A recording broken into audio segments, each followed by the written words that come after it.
오늘은 11월 2일 목요일 새벽 5시 20분입니다. 미국의 연방준비제도 오늘 기준금리를 2회 연속 동결을 했습니다. 연준은 오늘 FOMC 정례회의 이후에 기준금리를 5.5%로 동결을 만장일치로 결정을 했다라고 밝혔습니다. 이것은 지난 2001년 이후 현재 22년 만에 최고 수준의 금리입니다.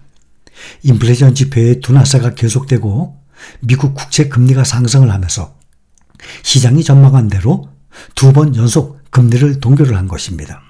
이렇게 22년 만에 최고 수준을 유지하는 것이며 앞으로 시장은 미국 국채 금리 상승에 따른 차입 비용 증가 효과 등을 바탕으로 연준이 기준금리를 동결할 것으로 시장에서는 예상을 했었습니다.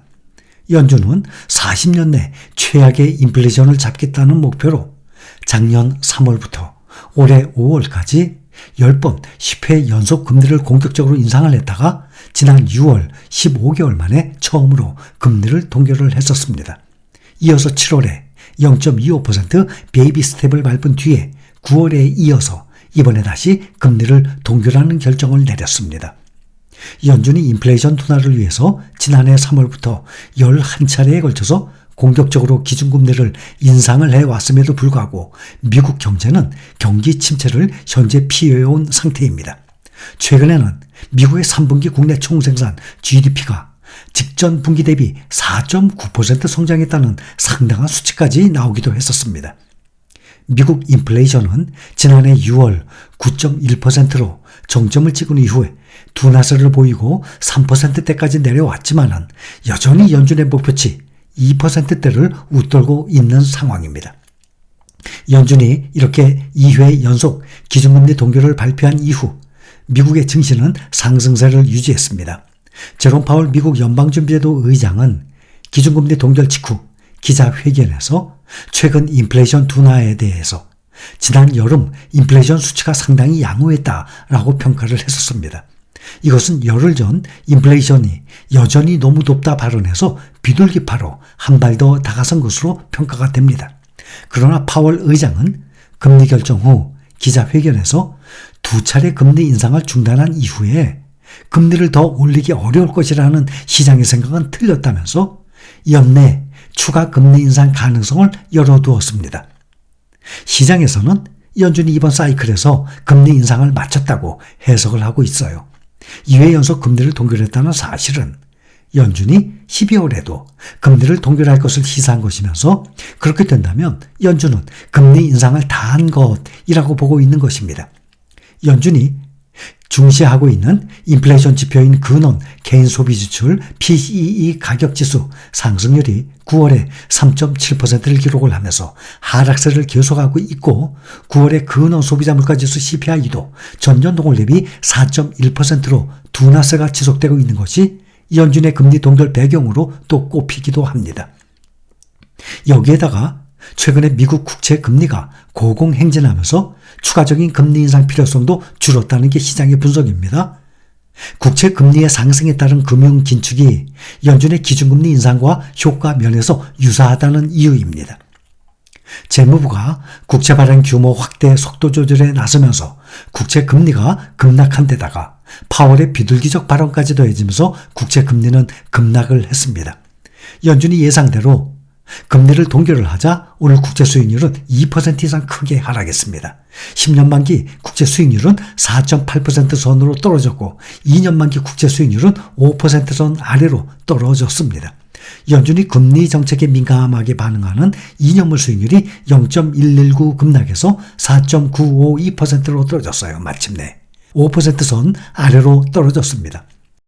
기존물인 10년물 수익률은 0.135% 급락한 4.74%로 떨어졌습니다.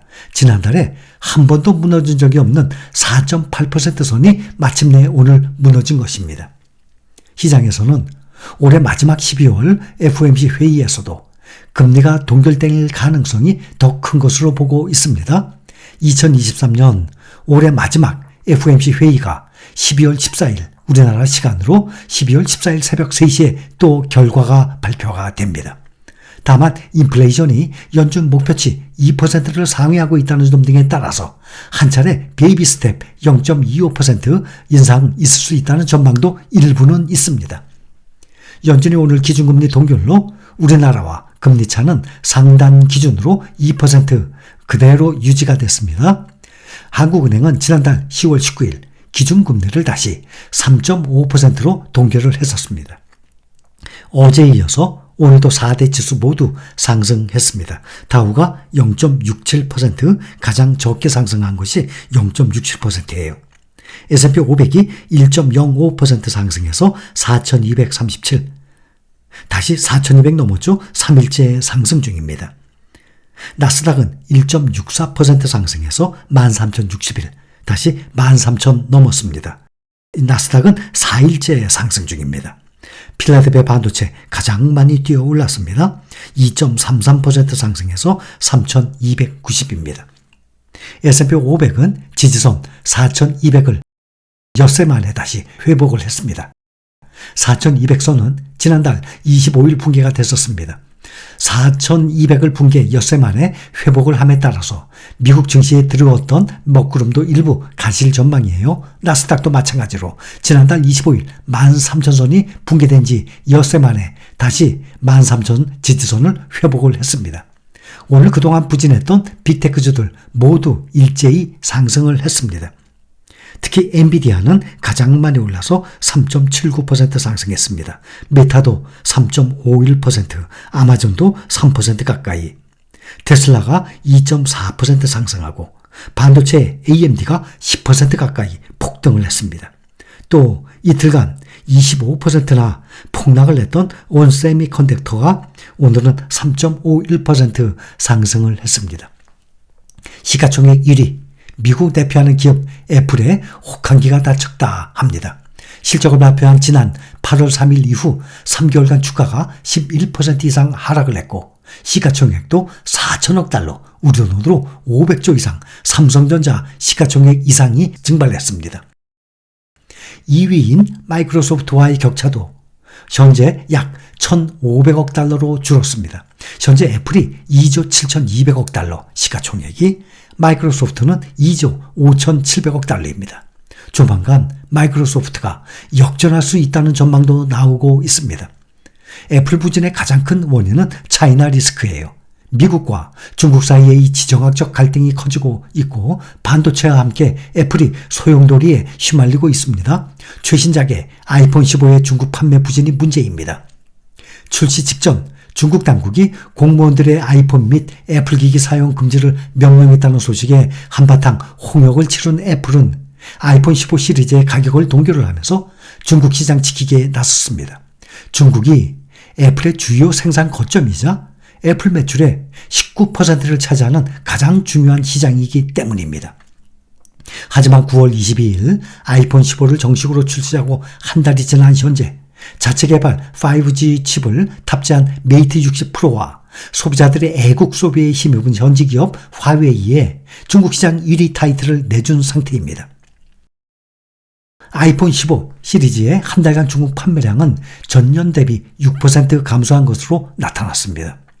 화웨이가 9월 중국 시장 점유율을 4% 가까이 끌어올린 반면에 애플은 같은 기간에 아이폰 15 시리즈의 출시 판매량이 아이폰 14보다 줄었다고 보도까지 했습니다.